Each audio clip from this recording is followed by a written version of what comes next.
जय जगन्नाथ। मु प्रेमलता साहू बौद्ध। मो कवितार शीर्षक आमेरे सबु भारतीय।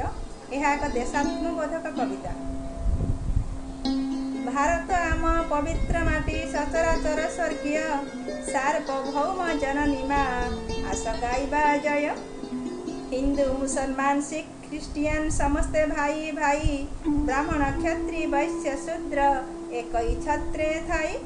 धर्म जाति अलग हेउ गाइबा आमे जय। आमेरे सबु भारतीय आमेरे सबु भारतीय। विविध भाषा अंगरे सते कोकिल सम गान। ओडिया तेलुगु हिंदी बंगला कि सुंदर मनोरम। केते जातरा केते परब मन जाए झुमी झुमी। बहु वर्णा बेसे स्वर्णा सुंदर दिशई जन्म भूमि। भाषा संस्कृति अलग हेउ गाइबा आमे जय। आमेरे सबु भारतीय आमेरे सबु भारतीय।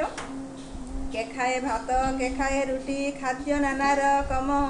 कोणे अनुकोणे जही थिले भी सरबे एठी सम। सरबे आमे फूल परारे भारत काननर शोभंती फुटी एई कानने आहाकी मनोहर। खाद्य पानीय अलगा हेउ गाइबा आमे जय। आमेरे सबु भारतीय आमेरे सबु भारतीय। धन्यवाद।